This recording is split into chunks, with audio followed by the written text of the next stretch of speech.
नमस्कार, आप देख रहे हैं देश दिन भर। मैं हूं आपके साथ उन्नति भटनागर। बुलेटिन की शुरुआत करते हैं कानपुर से महत्वपूर्ण खबर के साथ, जहां पुलिस कमिश्नर के बंगले के पास शव मिला है।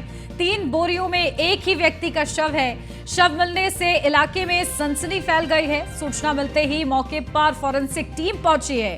3 टुकड़ों में अलग अलग बोरियों में शव रखा मिला है। शव की शिनाख्त नहीं हो सकी है। पुलिस ने शव को पोस्टमार्टम के लिए भेजा है। कानपुर के कर्नलगंज थाना क्षेत्र की ये पूरी घटना बताई जा रही है। तो 3 टुकड़ों में अलग अलग बोरियों में रखा शव मिला है और इस घटना के बाद से ही इलाके में सनसनी का माहौल है। शव की अभी तक शिनाख्त नहीं हो पाई है। तो पुलिस कमिश्नर के बंगले के पास ये शव मिले हैं। शव मिला है जो कि एक ही इंसान का है, लेकिन 3 टुकड़ों में ये शव है और अभी तक इसकी शिनाख्त भी नहीं हो पाई है। तो पुलिस लगातार इस पूरे मामले को खंगालने का प्रयास कर रही है। मौके पर फॉरेंसिक टीम भी पहुंच गई है। तमाम सैंपल्स लिए जा रहे हैं ताकि तफ्तीश हो सके और साथ ही साथ शिनाख्त भी हो पाए, क्योंकि अभी तक शव की शिनाख्त नहीं हो पाई है। तो कानपुर से ये पूरी खबर है। पुलिस ने शव को पोस्टमार्टम के लिए भेज दिया है। कानपुर के कर्नलगंज थाना क्षेत्र की ये पूरी घटना आपको बता रहे हैं, जहां पर पुलिस कमिश्नर के बंगले के पास शव मिला है। तो बदमाशों का आतंक देखिए कि उन्हें जरा सा भी खौफ नहीं है कि पुलिस कमिश्नर के बंगले के पास शव छोड़ के गए हैं, जहां 3 टुकड़ों में ये शव है और 3 बोरियों में ये शव है जो कि बरामद हुआ है, जिसके बाद से ही लगातार पुलिस जांच कर रही है इस पूरे मामले की। पोस्टमार्टम के लिए भेज दिया गया है। शिनाख्त भी अभी तक नहीं हो पाई। अपडेट ले लेते हैं, हमारे संवाददाता रामजी शर्मा हमारे साथ जुड़ गए हैं। रामजी, क्या कुछ जानकारी मिल पा रही है? देखिए, पुलिस कमिश्नर के बंगले के पास ये शव मिला है। 3 टुकड़ों में शव है। क्या कुछ इस पूरे मामले में हो रहा है? देखिए, किस तरीके से बेखौफ है बदमाश। क्या अपडेट है इस पूरे मामले पर? जी, मैं आपको बता कि ये पुलिस कमिश्नर बीपी जोगजन का जो आवास है, उसके पास में 3 बोरे व्हाइट सफेद रंग के पड़े हुए थे, जिनको वहां से लोग जो निकल रहे थे उसको देखा, उससे बदबू भी आ रही थी। तो इसकी सूचना संबंधित थाने में दी गई, जिस पर ग्वालटोई थाने की पुलिस मौके पर पहुंचती है। साथ में एडिशनल डीसीपी आरती सिंह पहुंचती है और साथ में डॉग स्क्वाड वगैरह मौके पर बुलाया जाता है। जब उसको चेक किया जाता है, उसके अंदर 3 बोरों में अलग अलग 100 पड़े हुए थे, जिसमें जो एक ही शख्स के 100 बताया जाए और सबके जो बॉडी उसके प्राइवेट पार्ट्स कटे हुए, हाथ अलग है, पैर अलग है, सर अलग है। इस तरह 3 बोरियों में 100 रखा गया। लेकिन ये बॉडी जो बोरी में 100 आया, ये आया कहाँ से, इनको यहाँ पे किसने फेंका है, इसके बारे में लगातार पुलिस पता कर रही है। लेकिन अभी तक उस युवक की शिनाख्त नहीं हो सकी। लेकिन जो बॉडियां हैं, जो उसके हाथ को कटे अंग देखे गए हैं, उससे कहीं ना कहीं अनुमान लगाया जा रहा है कि ये जो बॉडी है वो उसकी उम्र बहुत ज्यादा 30 साल से 35 साल के बीच में है। क्योंकि फॉरेंसिक टीम और डॉग स्क्वाड की टीम भी मौके पर पहुंची और आसपास खंगाला तो कुछ दूर पर जाकर एक खाली प्लाट पड़ा हुआ है, जो कमिश्नर आवास के ठीक पीछे से है। वहां पर वो कुत्ता जो डॉग पहुंचा था वो सूंघते वहां तक पहुंचा है और वहां पर जाकर रुक गया है। तो कहीं ना कहीं ये माना जा रहा है कि जो पीछे जंगल टाइप का जो नुमा जो जगह खाली पड़ी है, उसके पीछे एक दीवार है, उस बाउंड्री के पीछे तो उस बॉडियों को लाकर फेंकने की आशंका जताई जा रही है। तो वहां पर एक छोटी बस्ती है जहाँ पर करीब 20 से 25 परिवार रहते हैं। तो हो सकता है, ये माना जा रहा है कि ये बॉडी जो है वहीं से किसी शख्स की है और वहीं पर घटना को अंजाम देने के बाद तो बॉडी को काटने के बाद उस खाली प्लाट में बोरियों भरकर वो फेंक दिया गया कमिश्नर आवास से कुछ दूर पर ही। जो कमिश्नर आवास रामजी, फॉरेंसिक टीम ने ये बताया है क्या कि ये शव कितना पुराना है? इस संबंध में कोई भी जानकारी दी है फॉरेंसिक टीम ने? देखिए, फोरेंसिक टीम पे जो फोरेंसिक डॉक्टर है, डॉक्टर प्रशांत कुमार, जो मौके पर पहुंचे, उन्होंने साफ तौर बताया है कि ये बॉडी ज्यादा पुरानी नहीं, मुश्किल से कुछ मतलब 12 से 14 घंटे पुरानी बॉडी बताई है। लेकिन जिसके जो 12-14 घंटे तो बताया, इससे ये लग रहा है कि बॉडी को रात में यहाँ फेंका गया है अंधेरे में। क्योंकि आपको बता दें कि लगातार जो यहाँ पे लाइट है, 8 घंटे से लाइट नहीं आ रही थी, जो रात को उसी अंधेरे का फायदा उठा करके बॉडी को यहाँ फेंका गया है और घटना को अंजाम देकर बदमाश फरार हो गए। इस पूरे मामले में एडिशनल डीसीपी जो आरती कुमार सिंह है, उन्होंने साफ तौर पर कहा है कि जल्द से जल्द आरोपी को पकड़ने का प्रयास किया, लेकिन उससे पहले प्राथमिकता यह है कि जो बॉडी किसकी है उसकी पहचान की जा सके। क्योंकि जिस तरह हत्या की गई है, जिस पर निशंस हत्या है, अंग को काट दिया गया, प्राइवेट पार्ट्स को काट दिए गए। बिल्कुल, देखिए, निर्मम तरीके से हत्या का ये पूरा मामला है। रामजी, आप नजर बना के रखिएगा इस खबर पर। बहुत शुक्रिया आपका। बढ़ते आगे, मणिपुर में आज फिर हिंसा भड़की है। जहां था गजू में बीजेपी दफ्तर में तोड़फोड़। उपद्रवियों ने बीजेपी दफ्तर में तोड़फोड़ की है और पथराव भी किया है। तो मणिपुर में फिर से तनाव की स्थिति बनी हुई है, जहां थोंगज्जू में बीजेपी दफ्तर में तोड़फोड़ की गई है। उपद्रवियों ने बीजेपी दफ्तर में पथराव भी किया है। तस्वीरें हम आपको दिखा रहे हैं। लगातार मणिपुर की जो स्थिति है वो संभलने का नाम नहीं ले रही है। मई से शुरू हुई हिंसा जून तक भी थमने का नाम नहीं ले रही है। यहां तक कि गृह मंत्री अमित शाह भी पहुंचे, उन्होंने भी अपील की। बावजूद इसके ये हिंसा लगातार जारी है। और इस बीच देखिए बीजेपी दफ्तर में तोड़फोड़ और पथराव किया गया है। मणिपुर का जो स्थिति है वो लगातार तनावपूर्ण बनी हुई है और चुनौतीपूर्ण प्रशासन के लिए बनी हुई है कि आखिर कैसे इस पूरे मामले को शांत कराया जाए, शांति बहाल कराई जाए। लेकिन इस बीच मणिपुर लगातार हिंसा का शिकार होता जा रहा है और बीजेपी दफ्तर में तोड़फोड़ की गई है। उपद्रवियों ने बीजेपी दफ्तर में पथराव भी किया है। तस्वीरें हम आपको लगातार दिखा रहे हैं। मई में शुरू हुई थी मणिपुर में हिंसा, जो कि अभी तक जारी है और थमने का नाम नहीं ले रही है। लखनऊ से अब खबर, सपा महासचिव शिवपाल यादव का ट्वीट बिना नाम लिए बीजेपी पर निशाना साधा है। महंगी बिजली और बिजली आपूर्ति के नाम पर शोषण, आने वाले समय में जनता सबक सिखाएगी। तो सत्ताधारी जनप्रतिनिधियों को सबक सिखाएगी जनता। शिवपाल यादव का ये ट्वीट सामने आया है जिसमें उन्होंने लिखा है कि यह बिजली आने वाले समय में सत्ताधारी जनप्रतिनिधियों को उनके क्षेत्रों में सबक सिखाने का काम करेगी। जनता महंगी बिजली और बिजली आपूर्ति के नाम पर अब और शोषण नहीं झेलेगी। तो बिजली आपूर्ति को लेकर सपा महासचिव शिवपाल यादव का यह ट्वीट था। सुबह सपा अध्यक्ष ओम प्रकाश राजभर ने सीएम योगी आदित्यनाथ से मुलाकात की और इस बात को सिरे से खारिज कर दिया है। उन्होंने कहा है कि वो पूरी रात सर्किट हाउस में रुके थे लेकिन मुलाकात नहीं हुई। उनसे कई मुद्दों को लेकर खास बातचीत की है। हमारे न्यूज़ वन इंडिया के संवाददाता ने, सुनवाते हैं आपको। हमारे साथ हैं सुहेल देव, भारतीय समाज पार्टी के राष्ट्रीय अध्यक्ष ओम प्रकाश राजभर, जो लगातार चर्चाओं में रहते हैं। कल ऐसी खबरें हैं कि मुख्यमंत्री योगी आदित्यनाथ से उनकी मुलाकात हुई और काफ़ी देर तक मुलाकात चली भी। चूंकि 2024 का चुनाव है, उसके पहले ओम प्रकाश राजभर की ये मुलाकात काफ़ी मायनों में अहम है। क्या कहेंगे अध्यक्ष जी, जो मुख्यमंत्री से मुलाकात की लगातार खबरें हैं कि आप गए सर्किट हाउस, बड़ी देर तक बातचीत हुई, क्या बातचीत? रात भर रुके थे, हम भी रुके थे, वो भी रुके थे। वो अपने कमरे में थे, हम अपने कमरे में। तो मुलाकात कर लेते हैं। हमारी उनकी कोई मुलाकात नहीं। तो ये खबरें जो आ रही हैं मुलाकात की, खबरें तो बहुत आती हैं हमारे विषय में। खबरें तो जो ही मनो वही चला देंगे, वो सब मान लेंगे। तो अभी तक क्या तय किया है, आप किधर जा रहे हैं? देखिए, अभी तक हमारा क्लियर है कि अभी हमारी कोशिश है, हमारा प्रयास है, हमारी चाहत है कि मायावती जी, अखिलेश जी, नीतीश जी, सोनिया जी, जयंत जी एक मंच पे, एक प्लेटफार्म पे आवें। जिस दिन आवें उस दिन हमको 2 घंटा पहले बता दें, हम भी पहुंच जाएंगे। आप विपक्षियों को एक मंच पर लाने की बात कह रहे हैं और लगातार नज़दीकियां आपकी भारतीय जनता पार्टी के साथ बढ़ रही हैं। भाई, हम भारतीय जनता पार्टी किसी मंच पे तो गए नहीं अभी कि गए। अखिलेश जी जाकर के मोदी जी से मिल कर के फ़ोटो खिंचा के चले आएंगे, उस पर चर्चा नहीं होगी। मायावती जी सोनिया जी से बात कर लेंगी, मिल लेंगी, कोई चर्चा नहीं होगी। लेकिन ओम प्रकाश राजभर अगर मिल लिए किसी से तो पूरा देश में दम बवंडर जैसे आ जा रहा है, आंधी तूफान आ जा रहा है। आपके मित्र भी हैं, उत्तर प्रदेश सरकार में मंत्री हैं और बीजेपी ज्वाइनिंग कमेटी के उपाध्यक्ष भी हैं, दयाशंकर सिंह। वो कह रहे हैं अगर ओम प्रकाश राजभर हमारे साथ आते हैं तो उनका भी फायदा होगा, हमारा भी फायदा होगा। उनकी बात से 100% हम संतुष्ट हैं या सहमत हैं। कोई भी गठबंधन इसी वजह से होता है कि दोनों का फायदा होता है। चाहे बसपा सपा का गठबंधन हुआ, चाहे बीजेपी सुभाषपा गठबंधन हुआ, या कांग्रेस सपा गठबंधन, इसी उद्देश्य से होता है कि दोनों दलों को इसका लाभ मिलेगा, ज़्यादा से ज़्यादा सीटें जीतेंगी। इसी नाते गठबंधन होता है। उनका कहना 100% सही है। आपकी जैसे जैसे नज़दीकियां बीजेपी से बढ़ रही हैं और लगातार मुलाकातों का दौर चल रहा है, चाहे वो डिप्टी सीएम ब्रजेश पाठक हों या उसके अलावा दयाशंकर सिंह हों या दूसरे, कल मुख्यमंत्री से भी मुलाकात की जो बातचीत चल रही है, इन सारी चीज़ों से बीजेपी की दूसरी सहयोगी पार्टी निषाद काफ़ी असमंजस की स्थिति में है, उनको बेचैनी भी है। क्या कहें? बेचैनी नहीं होनी चाहिए।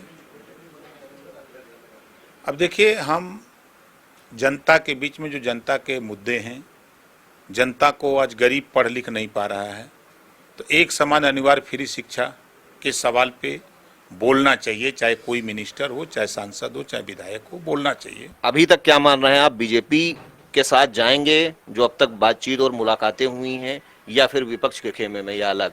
हमारी तो मुलाकात जयंत जी से भी हुई है, जयंत जी नाराज हो गए। अब आप समझ लीजिए क्या होने वाला है। नाराजगी का मतलब आप बीजेपी के साथ जा रहे होंगे तो नाराज हो गए होंगे? नहीं नहीं, हमसे नाराज थोड़े हैं, जिनके साथ हैं उनसे नाराज हैं। हमारा उनका प्रयास है कि आप मायावती जी से और सोनिया जी को साथ लो, नहीं लोगे तो फिर हम लोग दूसरा भी खेल कर सकते हैं। तो अब माना जाए कि जिन सारी चीजें अलग अलग हैं, आपकी बात विचारधारा अलग है, जयंत जी की अलग है, और वो अखिलेश यादव के साथ गठबंधन में है, कांग्रेस का मामला अलग है, तो कैसे इनको सबके बीच सामंजस्य बिठाएंगे? कहाँ बीच विचारधारा किसकी अलग है? बीजेपी हो, सपा हो, बसपा हो, कांग्रेस हो, सुभाषपा हो, लोक दल हो, किसी पार्टी की बात करिए, पूरा संविधान का खाली ऊपर वाला कवर हटा दीजिए भैया, तो सब एक हैं। सारी पार्टियां देश और प्रदेश का विकास चाहती हैं, यही ना चाहती हैं? एक पार्टी का नाम बताइए जो विनाश चाहती है? कहाँ? 29 दलों की सरकार दिल्ली में है, 29 विचारधारा होना चाहिए ना, लेकिन ये कैसे हुए? सपा बसपा अलग अलग विचारधारा दोनों की, दोनों एक कैसे हुए? जदयू और कांग्रेस कैसे एक हुए? पीडीपी महबूबा मुफ्ती और बीजेपी दोनों की विचारधारा अलग अलग, फिर एक कैसे हुए? ये सत्ता एक ऐसी चाबी है, उसको लेने के लिए सब एक हो जाते हैं। ये है ओम प्रकाश राजभर, जो कि सुहेलदेव भारतीय समाज पार्टी के राष्ट्रीय अध्यक्ष हैं। उनका कहना है कि मुलाकातों और बातचीत का दौर चल रहा है, चुनाव से 2-3 महीने पहले वो देखेंगे कहाँ जाना है, क्या करना है, उसके बाद वो जानकारी देंगे। और जहां तक विभिन्न विचारधाराओं का सवाल है, सभी पार्टियों की एक ही विचारधारा है और उम्मीद है आने वाले समय में गठबंधन बनेगा। कैमरामैन अमित शाहानी के साथ मैं S K Bajpai, news on India, Lucknow. हम ब्रेक के बाद स्वागत है आपका। बढ़ते आगे, जहां बिहार राज्य मंत्री परिषद के मनोनीत सदस्य का शपथ ग्रहण समारोह दरबार हॉल राजभवन पटना में आयोजित किया गया, जिसमें महागठबंधन के सारे मंत्री और विधायक मौजूद रहे। बताते चले कि बिहार में मंत्री पद खाली थे और आए दिन जिस प्रकार मंत्री अपने पद से इस्तीफा दे रहे हैं, नए लोगों को मंत्रियों को शपथ ग्रहण कराई जा रही है। गवर्नर साहब से बात किया, उनके इस्तीफा का भिजवा दिया, स्वीकार किए, बाहर थे लेकिन फिर भी स्वीकार किए, और तुरंत हम जो नया मंत्री बना उनका भी उसी दिन 13 को ही भेज दिए, तो उनका आ गया, और वो चूंकि बाहर थे तो आज के बारे में आपको देखिए, आप समझ लीजिए, तो केंद्र सरकार को अधिकार न है जी, चुनाव तो पहले करा ही सकता है, जिसको बहुमत है वो चाहे तो पहले भी चुनाव करा सकता है। तो हम लोग थे श्रद्धेय अटल जी के साथ, तो उन्हीं का पटिया लोग 3-4 महीना पहले चुनाव करा दिया था, हालांकि अटल जी नहीं चाहते थे लेकिन फिर भी कर लिया था। बिहार आरजेडी के बाहुबली विधायक रीतलाल यादव के विवादित बयान से बवाल मचा हुआ है, जहां रीतलाल यादव ने कहा है कि मस्जिद में बैठकर रामचरितमानस लिखी गई थी, लेकिन पता नहीं भाजपा के लोग मुसलमानों से इतनी नफरत क्यों करते हैं, वह हिंदुत्व की बात करते रहते हैं। ऐसे में तो उनकी पार्टी में जितने मुस्लिम हैं उनको पार्टी से निकाल ही देना चाहिए। गौरतलब है कि बिहार में महागठबंधन सरकार में शामिल पार्टी राजद के नेताओं की तरफ से लगातार रामचरितमानस को लेकर विवादित बयानबाजी की जा रही है। पहले शिक्षा मंत्री ने रामचरितमानस को लेकर विवादित टिप्पणी की और इसे नफरत फैलाने वाला ग्रंथ बताया, तो अब उन्हीं के पार्टी के बाहुबली विधायक रीतलाल यादव ने कह दिया कि रामचरितमानस मस्जिद में बैठकर लिखी गई है, जिसके बाद राजनीतिक सियासत गरमाने लगी है।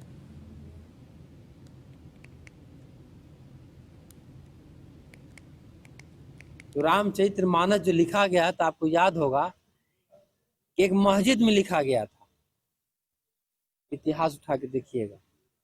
उस वक्त हमारा हिंदुत्व खतरे में नहीं था। मुगल साम्राज्य जब इतना दिन राज किया तो उस दिन हमारा हिंदुत्व खतरे में नहीं था। जब पूरे हिंदुस्तान में नहीं और ऑल ओवर कंट्री में जब मुसलमान की 11 साल की बेटी भागवत कथा की जब अपने आप में शील्ड जीतती है,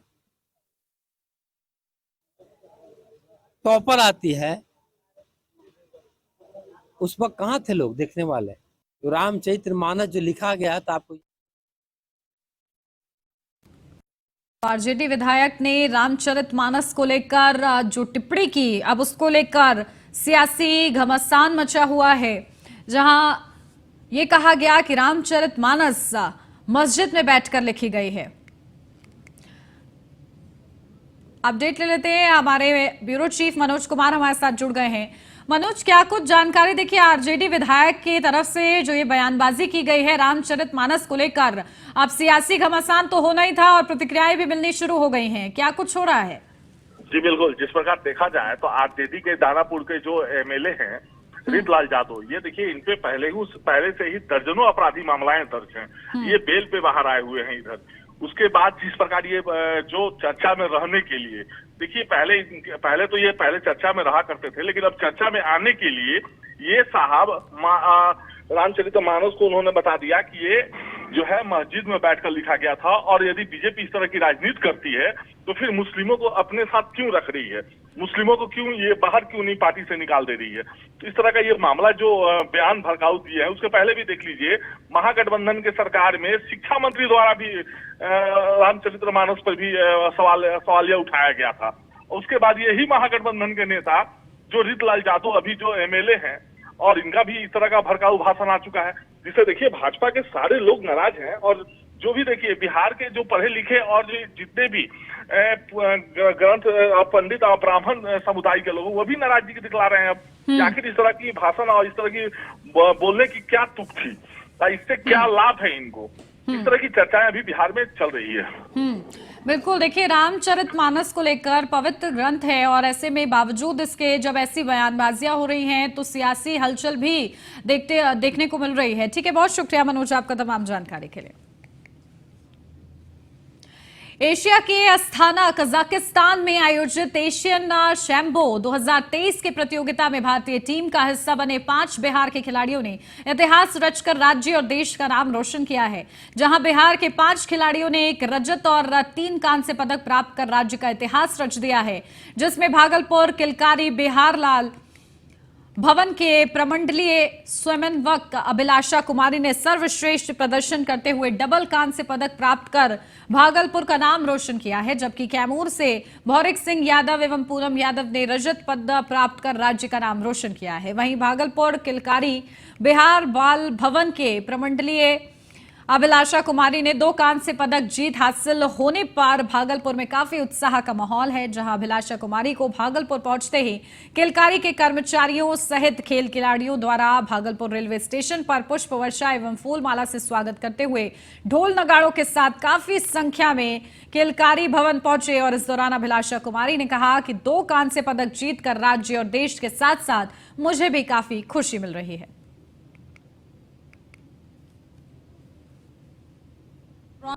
मुश्किल से ब्रॉन्ज ही आ पाया। हम लोग का पूरा कोशिश था कि हम लोग गोल्ड लेके आए, बट पूरे इंडिया से टोटल सबसे ज़्यादा खुशी इस चीज़ की है कि 8 ब्रॉन्ज और 2 सिल्वर आए हैं, जिसमें बिहार को 4 मेडल्स मिले हैं, 3 ब्रॉन्ज और 1 सिल्वर। तो ये बिहार के लिए बहुत बड़ी बात है, और पूरी कोशिश होगी कि अगली बार हम लोग जाएँ तो गोल्ड ही लेके आए। मुश्किल से ब्रॉन्ज ही आ पाया। हम लोग का पूरा कोशिश। गाजियाबाद से अब खबर, ऑनलाइन धर्मांतरण का मामला, जहां आरोपी शाहनवाज जुर्फ बद्दो को आज फिर लाया जाएगा कोर्ट। पुलिस जांच में सहयोग नहीं कर रहा है शाहनवाज जुर्फ बद्दो के फोन का पूरा डेटा अभी तक रिकवर नहीं हुआ है। डासना जेल में बंद है आरोपी शाहनवाज जुर्फ बद्दो। तो आज एक बार फिर से कोर्ट ले जाया जाएगा बद्दो को, क्योंकि जांच में वो कोऑपरेट नहीं कर रहा है, और जो उसके फोन का डेटा है वो भी अभी तक पूरी तरीके से रिकवर नहीं हुआ है। ऑनलाइन धर्मांतरण का ये पूरा मामला था, जिस मामले में आरोपी शाहनवाज जुर्फ बद्दो की गिरफ्तारी महाराष्ट्र से हुई है, और उसके बाद उसे गाजियाबाद के डासना में बंद किया गया है। लेकिन आज उसे एक बार फिर से कोर्ट में ले जाया जाएगा, और ये कहा जा रहा है टीम की तरफ से, क्योंकि वो अभी ट्रांजिट रिमांड पर है और लगातार उससे पूछताछ हो रही है, लेकिन वो जांच में सहयोग करने को तैयार नहीं है। तो ऑनलाइन धर्मांतरण का ये पूरा मामला, शाहनवाज जुर्फ बद्दो, जो कि माना जा रहा है कि अहम भूमिका है उसकी इस पूरे मामले में, आरोपी है शाहनवाज जुर्फ बद्दो, और लगातार इस पूरे मामले को खंगालने का प्रयास एक तरफ से प्रशासन की तरफ से हो रहा है, तो वहीं बद्दो के फोन का डेटा भी अभी तक पूरी तरीके से रिकवर नहीं हुआ है, और लगातार ये प्रयास किया जा रहा है कि पूछताछ के जरिए कई बड़े खुलासे हों, लेकिन शाहनवाज जुर्फ बद्दो जांच में सहयोग नहीं कर रहा है। अपडेट लेते हैं, हमारे संवाददाता यादराम भारती हमारे साथ जुड़ गए हैं। यादराम, क्या कुछ जानकारी है? कोर्ट ले जाया जाएगा बद्दों को एक बार फिर से, क्योंकि जांच में कोऑपरेट नहीं कर रहा है, क्या कुछ और निकल कर सामने आया है? जी बिल्कुल, देखिए जो पुलिस के अधिकारी हैं और जो जांच अधिकारी हैं वो लगातार बद्दों से पूछताछ कर रहे हैं, लेकिन किसी प्रकार का जो एक सपोर्ट है, एक कॉपरेट है, वो बद्दों की तरफ से नहीं मिल रहा है। और खास तौर से जो डाटा पुलिस ने रिकवर किया है और कई चीज ऐसी हैं जिसमें सहयोग न करके एक आंशिक तौर पर पुलिस ने डाटा रिकवर किया है, जिसकी मदद से पुलिस इस मामले में आगे बढ़ रही है। आज बद्दों को कोर्ट में पेश किया जाएगा और कोर्ट की इजाजत और बद्दों की मौजूदगी में पुलिस जो है वो डाटा रिकवर करने का प्रयास करेगी, क्योंकि पाकिस्तान की जो ईमेल आईडी खरीदी गई थी और उसके अलावा जो 30 पाकिस्तानी नंबर ऐसे मिले थे जिनसे बद्दों संपर्क में था, और साथ ही जो मार्कशीट थी पाकिस्तान के एक छात्र की। तो लगातार इस तरह के कई सबूत ऐसे मिले हैं जो इस बात को साफ करते हैं कि जो बद्दो है उसका जो कनेक्शन है वो सीधे तौर पर पाकिस्तान से है। हालांकि पुलिस की जांच आगे बढ़ रही है, लेकिन आज बद्दों को कोर्ट में पेश किया जाएगा और तमाम जो पहलू हैं उस पर बहस की जाएगी। जी बिल्कुल ठीक है यादराम, इस पर नजर बना के रखिएगा कि आखिर क्या कुछ होता है। बहुत शुक्रिया आपका। पीएम मोदी मन की बात कार्यक्रम में रामपुर की मुस्लिम महिलाओं से संवाद करेंगे। ये बड़ी अपडेट आपको बता दें, बीजेपी अल्पसंख्यक मोर्चा को रामपुर में होने वाले आयोजन को पीएमओ से मिली है हरी झंडी, जहां पहली बार एक साथ 2000 से ज्यादा महिलाओं को कार्यक्रम में आमंत्रित किया गया है। मन की बात में इस बार देश भर से 12 जगहों का चयन किया गया है, जहां से जुड़ेंगे पीएम। मन की बात के कार्यक्रम का आयोजन बीजेपी एमपी और एमएलए अपने अपने क्षेत्रों में आयोजित करेंगे। पीएम मोदी के विदेश में रहने की वजह से यह आयोजन 25 जून की जगह 18 जून को होगा। तो रामपुर की इन मुस्लिम महिलाओं से संवाद करेंगे प्रधानमंत्री नरेंद्र मोदी। पहली बार एक साथ 2000 से ज्यादा महिलाओं को कार्यक्रम में आमंत्रित किया गया है। मन की बात में इस बार देश भर से 12 जगहों का चयन किया गया है।